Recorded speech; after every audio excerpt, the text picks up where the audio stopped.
I remember laying there and I said, I think I'm dying.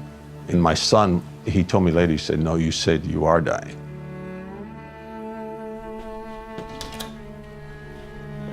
I was born in Providence, Rhode Island. My father was a World War II veteran, and my mother raised 4 children while he was at war, and then I came. My early life, I worked as a shoe shine boy, a paper boy, anything to make a few cents. I met my wife in high school, and when the kids were young, we weren't going to church. And we said, well, we should give them some sense of what they can choose later. So we went to a small church, and then we went to a Unitarian church, and it had no talk of God. Then we started attending a Presbyterian church, and we came to know Christ through that. Then in June 13th of 2013, we had a tornado and some straight line winds here. And we had gone out to the street to see an oak tree that was blocking the road, and when we came back into the yard, we had about 20 trees down our cell. My daughter and my wife called the tree service, and they couldn't come out for 3 weeks. It was just too much work. So I decided I have to clean this up, because with branches hung up under pressure and the grandkids wanting to climb through all these fallen trees, I said, I have to take care of it. So I started cleaning it up, and it was going well. And then this particular time, Marge said, do you want to have lunch? I said, I have one more tree to take care of, and then I'll come in. And so she was next door at my daughter's, and they had gone to the basement. I guess they were doing something down there. So I cut this tree, and it was leaning and under some pressure, and usually the pressure will bind one way or the other. Well, this particular pressure it shot the tree back at me, and I've never seen that. And I didn't see it when it happened. I heard my leg snap, and then it was a staccato fashion, I guess, the tempo. I just would say, help, help, and my son-in-law heard it. He got my daughter, and they put tourniquets on, and the leg apparently was very bad, and I told them, I said, put my leg up on the tree to get it above my heart. And then I woke up 10 days later. On the 3rd day, they decided to take my hand when I was in a coma. And then the 4th of July, they took my leg off. And through this, we began to realize that, you know, God was working in our lives. Initially, after I got hurt, someone told me I had PTSD, because I would, for the first month and a half or so, see that tree coming at me as soon as I closed my eyes. And I never saw the tree when it came. And so then I had periods where I was really concerned about going to bed, because the nights were tough. But then I would get up.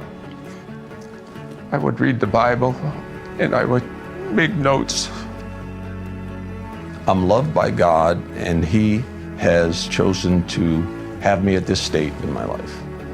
I felt more assured in my salvation than I had before. I used to question, and my assurance, it was there, and sometimes it would waver, but afterward I felt more assured. It was really amazing. I see things as opportunities as opposed to problems. I believe that in the sense that that tree that got me, God knew when that seed was dropped in the ground and was covered with dirt, that that tree would get big and that someday it would fall. Well, He also knew that that tree would take Mom and Lake with it. So because of Christ, because of the Holy Spirit, I can function. Me being here now is God's work. How can you thank God enough? You can't. You can't. Well, as I said before, we saw God's hand in getting us to salvation. The doctors that we would talk, and I would tell them, this is because of Christ, and you know, that I'm okay, and then I'd start crying. At times after this, I felt that I'm not able to do much or contribute much. But He hopefully will use this, I know He'll use it, in a fashion that we never imagined. What are you going to do without God? Nothing.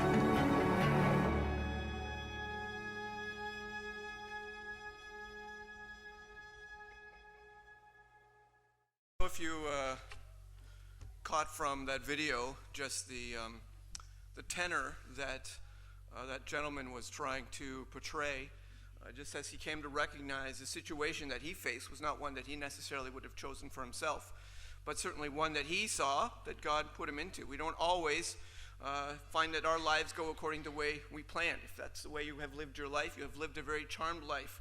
But time and circumstances and decisions that other people make, they affect us.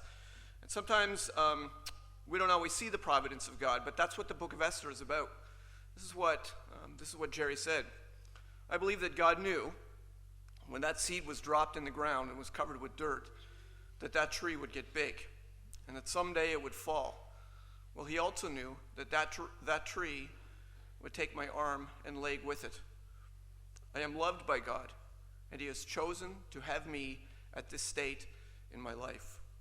I don't know if we can all feel that way when we find ourselves in circumstances that are beyond our control. That is certainly what's going on in the book of Esther. There are circumstances that are beginning to ratchet up that are well and truly beyond everybody's control in terms of the people, the characters that are being swept out up in the Persian Empire. And we're beginning to see that they have to make decisions. They have to come to a point of recognizing which side are they on and how are they going to respond to this. I trust that we all recognize and come to find peace in the providence of God as we look at this book this morning, yet again.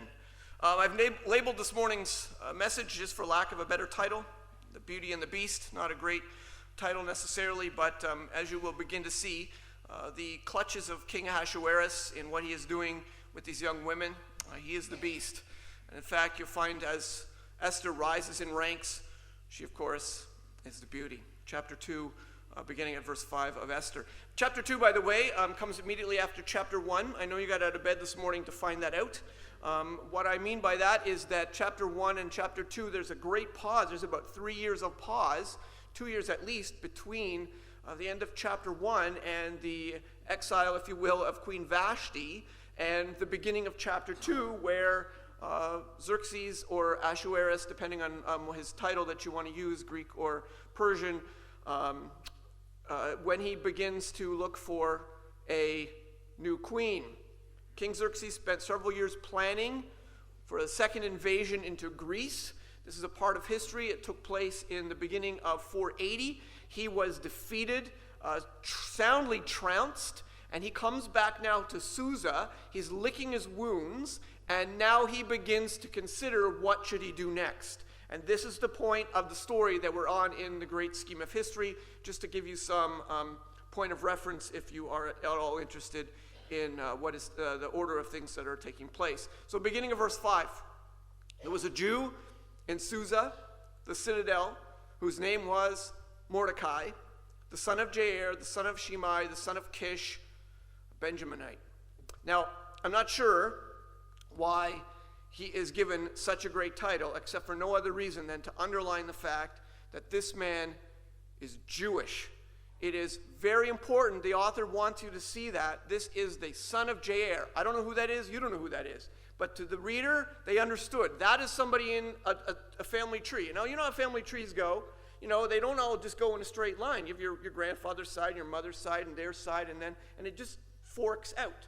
And what we have here is a list of some people, some key people that any reader who understood the Jewish genealogies could point to. Oh, so he goes from there to here to this to that. And he comes down to son of Kish, who happens to be the father of Saul. So this is the royal line that he would have been in, a Benjaminite. So he's in the tribe of Benjamin. And all this to say, to make very clear to the reader, this man is purely Jewish in the midst of a Persian empire.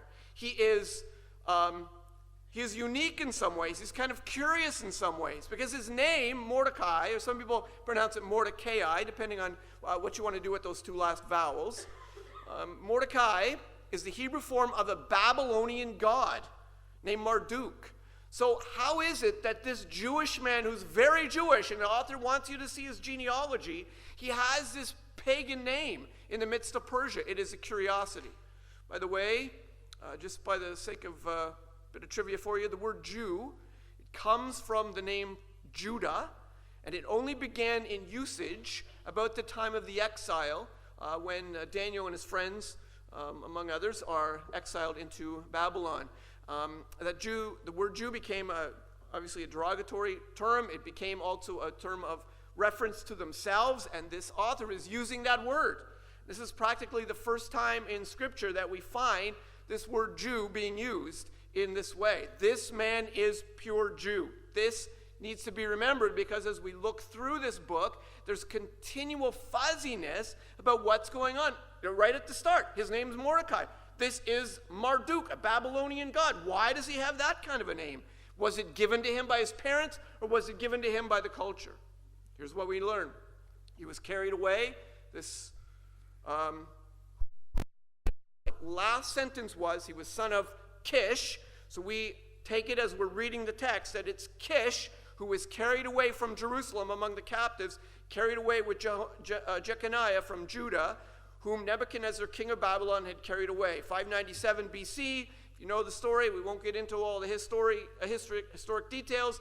Babylon comes into Israel, captures Israel, takes them into exile, captures them, much like how it would be if, let's say, Venezuela decided to show up at our door tomorrow and take all of us captive. Like, that's not going to happen. But, hey, in your imagination, something like that maybe could. So, what is going on here? We have at least 100 years. This is also important to us. There's at least maybe 120 years from that moment of them going into exile to now this story taking place. That Mordecai is probably, if not second, probably third generation Jew living in Persia. He has known nothing else. The world around him is his normalcy. He doesn't have any memories of living in another land. He doesn't have any memories of being held captive. He remembers being raised in the culture around him. He knows nothing else. This is very much often like we find our children being raised in a Canadian culture that has so shifted and changed from our memories. I can remember when on television you would never hear this word, that word, this word, that word, and now it's all normal. We grow up and we say, I remember when, and our kids are what? It's all normal. Because they grow up in this experience, they don't know anything else. That's what the situation that they're facing. They have grown up in exile, and it's all normal to them. He was bringing up more information about him. He was bringing up Hadassah. This is the only time her name is used, I believe, maybe one other time. That is Esther, the daughter of his uncle, for she had neither father nor mother. And then we get this little piece of information about Esther. The woman had a beautiful figure and was lovely to look at. Key point, because that plays into the rest of the story. She has won the genetic lottery to have everything balanced and ordinary, beyond perhaps what you might think of as average. Most of us who deal with, weight or height or crooked eyes or bent nose or whatever the case, it was not her case. Puts me in mind of, this is just how my mind works, which is frightening. There's a line from a song, Northern Pikes, 1990, I think it is. She ain't pretty, she just looks that way. Do you remember that song? Always thought that was the greatest tagline. She ain't pretty, she just looks that way. Well, that's not Esther. In fact, if I remember right now that I'm doing this, 1970s, the Monks, they had a song and their line was, nice legs, too bad about the face. And they had this, I'm not telling you you should look this up, I'm just telling you. And this, verse went through and then came to the last line again, nice legs, too bad about the face. And it was this British accent. Anyways, my brain goes funny when I read things like this. I apologize. But this is the point, okay? This is a part of the story. Esther is not of that ilk. And this is not to describe her in any inappropriate way. It's just a fact. She had form and beauty physically. And so we introduce ourselves now. We're introduced to Esther. Since we've done this with Mordecai, what does Esther's name mean? Hadassah in Hebrew means myrtle, as in a myrtle tree. And Esther means star. You say, oh, that's lovely. But the name star, Esther, is derived from the Babylonian god Ishtar. So now you have this confusion again. These Jewish people who clearly have, on some measure, this Persian influence. And it seems that they've got some pagan thing going on there. What is happening with them We're not sure, but what we know is this woman has 3 strikes against her in this Persian culture. She's an orphan, she's a Jew, she's a woman. And you're about to see that, in fact, that is definitely against her as the story begins to unfold. Verse 8, when the king's order and his edict were proclaimed, and when many young women were gathered in Susa the citadel in the custody of Hegai, Esther was also taken into the king's palace and put in custody with Hegai, who had charge of the women. So this is not that they put up posters, not that they had an advertisement who would like to join a beauty contest. The way this worked was they just rode into villages and towns, and they just took whoever they wanted to take. This was how the king worked. This is why he was the beast. He just grabbed who he wanted to grab, and this is the situation that they find themselves in, and it's very peculiar. In truth, what normally would have happened to find a queen, they would have looked among the nobility. We would have looked among the people that were closest to the king, and oftentimes they would vie for positioning to have someone who would come into marriage with the king to secure their own family, to secure their own political position. And perhaps even this is why Memucan comes up with the very plan in the beginning, to put away Vashti and come up with a new queen. And maybe he's thinking, my daughter would be perfect, and I would be able to tally up next to you and be, cozy up next and beside you in great leadership. We don't know. But this is unusual. And part of the struggle of people reading this story historically is they often point to this and say, well, that would never have happened. But it did. That's what the text tells us. So unusual as it is, he goes and he captures people. Now that is an important key point. That Esther is rounded up, virtually abducted, for the purposes of a king who desires to increase his harem. Lovely. And this is the world that Esther is living in. This is the world that she's caught up in. And this is the world that she is forced to submit to. Now, I know sometimes we struggle and we wonder where the future is going for us and what kind of laws are going to change and what is going to happen with the church and what we're going to be told we can teach or preach or how things are going to go and what kind of pressures are going to come on us. Read this story with that in mind. Here are these people who are just trying to get by, who have find themselves in a circumstance that is well and truly beyond their control. Abducted by force, kept from their family. She will now be kept for the rest of her life in seclusion, joining a harem. She will be one of approximately 400 other girls. She will spend...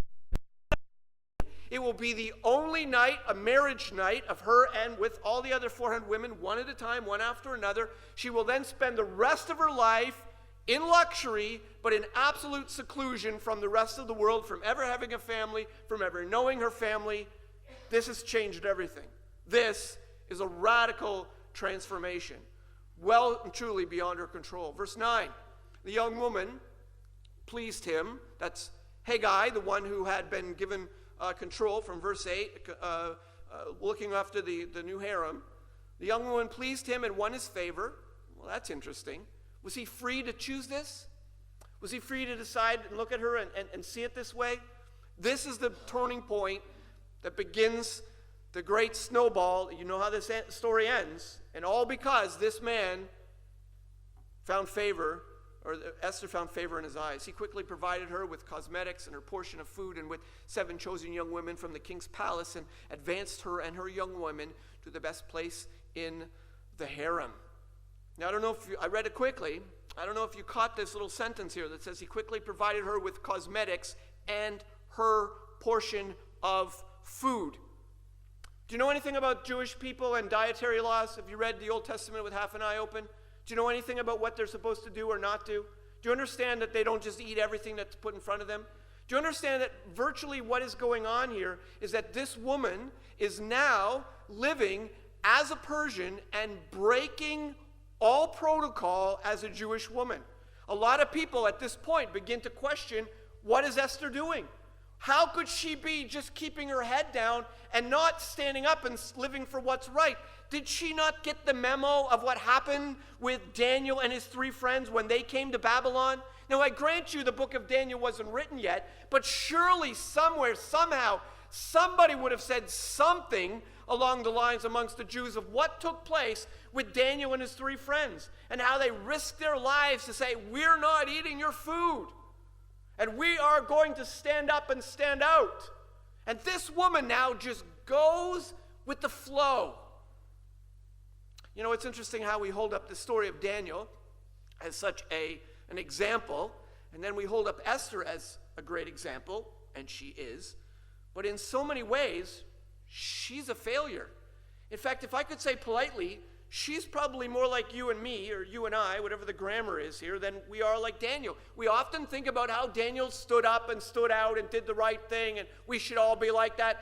Is it not true for you, I know it's for me, that we're more often like Esther? Keep your head down, keep your nose clean, mind your own business, don't say anything at work, just let it go, just keep on moving, just make everybody happy. We are more like Esther than we are ever like Daniel, and that is the joy of this book. We identify with the characters of this book, I think, especially as Canadians, more than any other we will ever with the book of Daniel.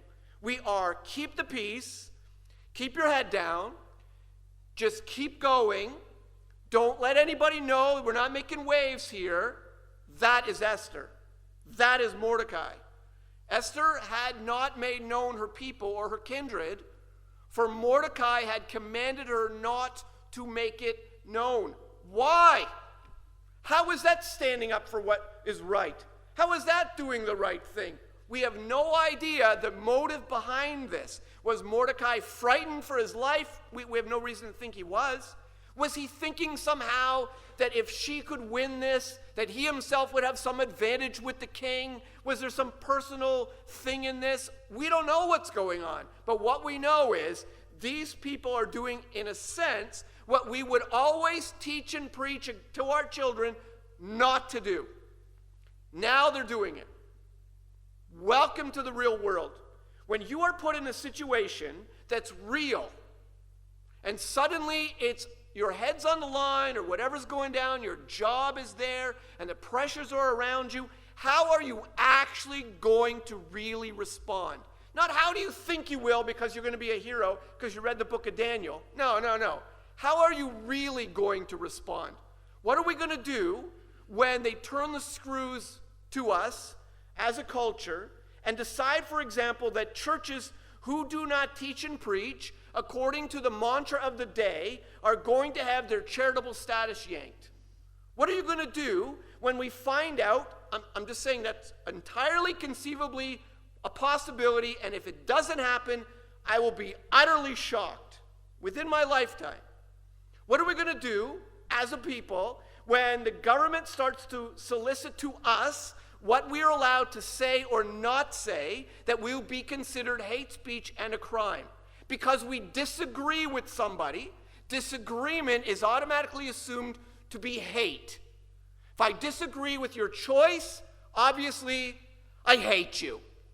Clearly that's a great leap in logic for me, but somehow that's becoming logical to the rest of the world. What are we going to do? How are we going to keep our heads up? How are we going to behave? What are you going to look like? Ask yourself. Are you going to be a Daniel or are you going to be an Esther? I don't know. But here's what I know. These people are struggling. They are probably third-generation Jews, caught up in a Persian culture, in the Persian world, living by an entirely different moral standard, with circumstances beyond their control, by living by an entirely different worldview, exactly as we're living in Canada, trying to do the right thing. How are you doing? Can't say it's not hard. You know the drill. Romans 12, verse 2. Do not be conformed to this world, but be transformed by the renewal of your mind, that by testing you may discern what is the will of God, what is good and acceptable and perfect. How do we live in the world, but not be of the world? Where are those lines? You know, if you were Amish, they tell you where the lines are. You know that. They would tell you, you can't have these kind of buttons, you have to have these kind of snaps, you can't have this color in your kitchen, you have to have that color in your... They draw the lines for you. This is the world, this is you. There are groups, and Christian groups, in fact, who choose to dress differently because they want to be seen as different. That's not generally how we live in this part of the world. Where are the lines? How far will you go with those lines? Do not love the world or the things in the world. If anyone loves the world, the love of the Father is not in him. You know these verses. Now I say this and testify in the Lord that you must no longer walk as the Gentiles do, in the futility of their minds. We are a different people. We are to stand up and stand out. How do you do that? When your job is on the line and the whole world is telling you you're wrong. Be quiet. Sit down. And the culture's pressures are on you. I don't know, maybe that's not your day, but I can see it coming. Verse 11. Every day, we're not sure what's going on here, Mordecai walked in front of the court of the harem, which he wouldn't probably have been allowed to do if Mordecai wasn't a eunuch. We don't know that he was, but there's a curiosity here on why he'd be snooping in there. He would have been in trouble otherwise. Probably, we're not sure, and we don't know what he's doing. Is he doing this to check on Esther? Is he doing this to check for himself? Is he feeling guilty? There's a lot of subtext here. We don't know what is happening. All we know are the facts. And all we makes us is all the more curious in what Mordecai's motivation for all this. He walked in front of the court of the harem and to learn how Esther was and what was happening to her. We'd like to think that it was about her care for him. Maybe it was his vying for position for himself. We just don't know. Verse 12, now when the turn came for each piece of this text for you, I'm sure you're familiar with it. When the turn came for each young woman to go into King Ahasuerus after being 12 months under the regulations for the women, since this was the regular period of their beautifying, 6 months with oil of myrrh, and 6 months with spices and ointments for women. That's a pretty long beauty regimen for a woman who already had it together. What does that say for the rest of us? 12 months maybe isn't quite going to make it. I don't know. Just saying. But so a year after her captivity, and they, without going into the details here because they're not really important, but it is kind of a fascinating cosmetic routine that they did. They did this so that your body would sweat beautiful smells. That was the idea. You would be just beautiful all the time, fragrantly, because you are so saturated after a year of this kind of a treatment. That was the aim. When the young women went into the king in this way, she was given whatever she desired to take with her from the harem to the king's palace. That is as polite as you can read that, but that is exactly what you think that means. She would go into the king. She would spend one night with the king. This was a Jewish girl who was being forced into a situation that she had no control over and no way out. A sad story. He is the beast. And in the evening, she would go in. In the morning, she would return to the second harem in custody of Shashgaz. Not that I want to go on about this guy's name, but seriously, that is a great name. If you have grandchildren coming up and you're looking for a name to offer to your kids, Shashgaz is probably on the top of my list now for my next grandchild. I mean, that is such Shashgaz. Who do you know? Okay, stop it. I could just keep going on. Shashgaz, the way it rolls off the tongue. The king's eunuch, who was in charge of the concubines, she would not go into the king again, ever, unless the king delighted in her, and she was summoned by name.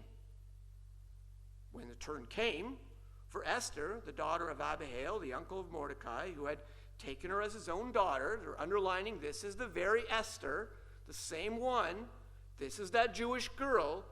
When her turn came to go to the king, she asked for nothing except what Hegai, the king's eunuch, who had charge of the women, advised.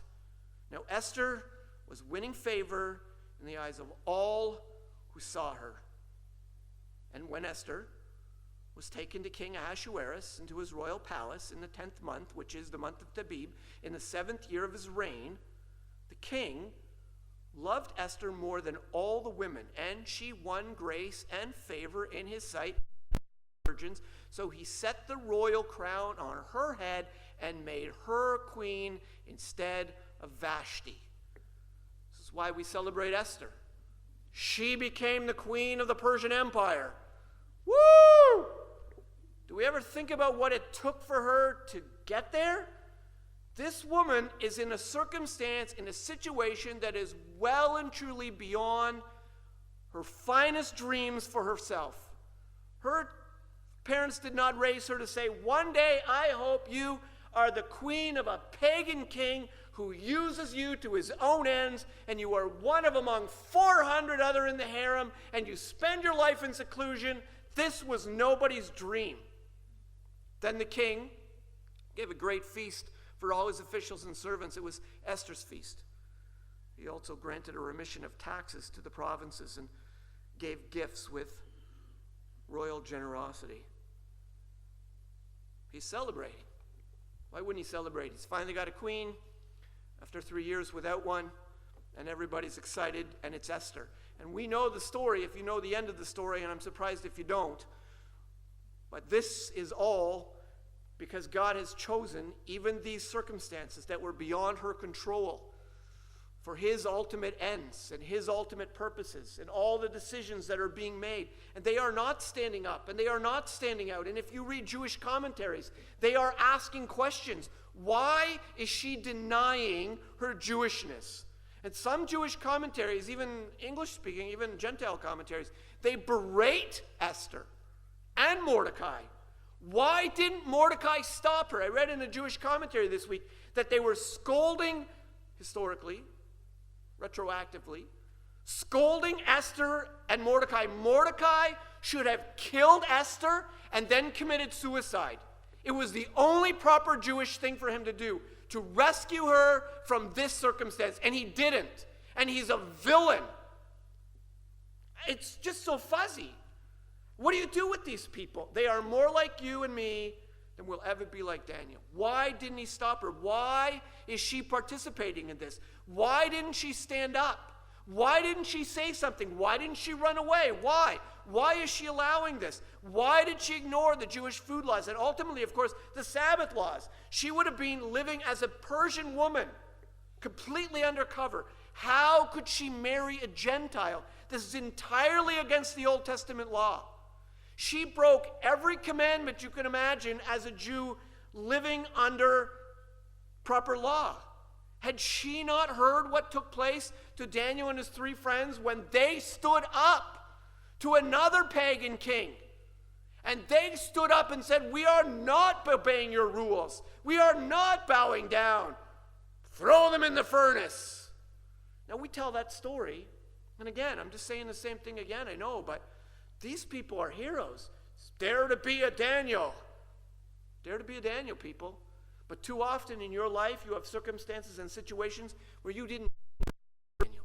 And you kept your head down and you kept your mouth shut and you're feeling ashamed for yourself and you're embarrassed for what you did and you could have been thrown into the lion's den and you made sure you never were, and you've still got your job and you've still got your reputation and you're still keeping everything intact because you would never stand up or never stand out or never stand on the word.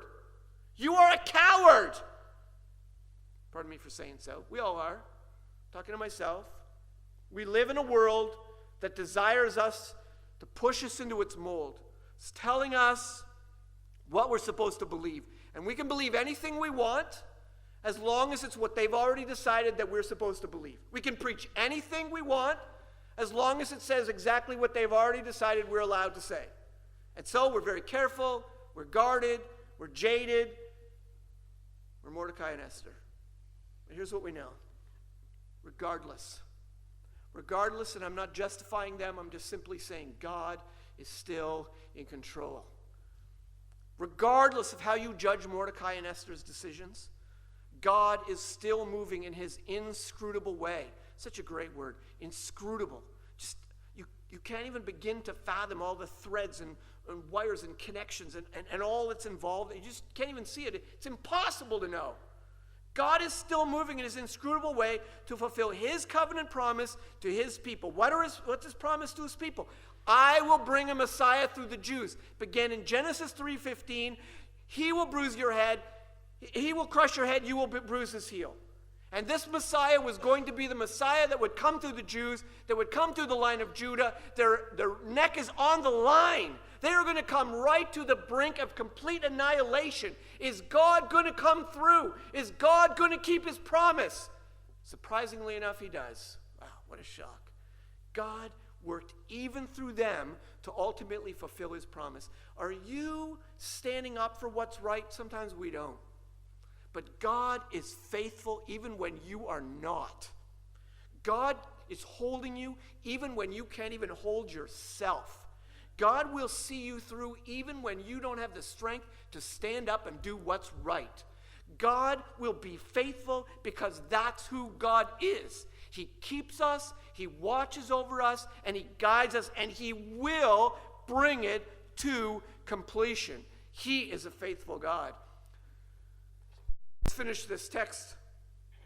We're not going to necessarily, quote unquote, preach on this text this morning. I'll pick it up again next week. But just to read this so you understand the situation and circumstance, because this is an important turn of events. You know the book. You know how cool this is. Now, when the virgins were gathered together the second time, Mordecai was sitting at the king's gate. Esther had not made known her kindred or her people, as Mordecai had commanded her, for Esther obeyed Mordecai just as when she was brought up by him. Again, underlining her silence. In those days, as Mordecai was sitting at the king's gate, Bigthan and Teresh, two of the king's eunuchs who guarded the threshold, became angry and sought to lay hands on King Ahasuerus. And this came to the knowledge of Mordecai, and he told it to Queen Esther. And Esther told it to the king in the name of Mordecai. When the affair was investigated and found to be so, the men were both hanged on the gallows. Oh, this sentence is so important. This sentence seems so trivial. It just seems like just a little piece of information.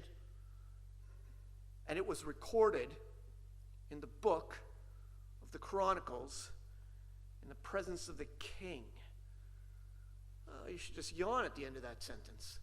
But if you know the story, I mean, if that hadn't happened, if you just had missed a little piece of trivia here, if Mordecai just hadn't heard what they were talking about, if their voices had been just a little lower, if Esther had gone to the king and maybe misunderstood what has been said, if there's a million factors of human decision and mistake involved, if somebody hadn't found a pen or decided to write this down, or all of the human interactions that are taking place, all of the what ifs, and they all come together to ultimately bring the perfect scenario that the Jewish people are rescued. It was written down.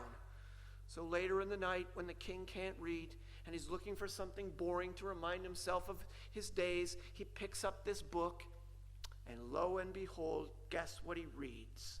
We'll come to that. But all we see through this book is a God who is guiding and supervising and overseeing and holding and keeping and watching and guarding and bringing his ultimate end. His promise will be fulfilled. I will keep you. I will hold you. I will see you all the way through, regardless of how you behave. It's no excuse for bad behavior. I'm not justifying our cowardice.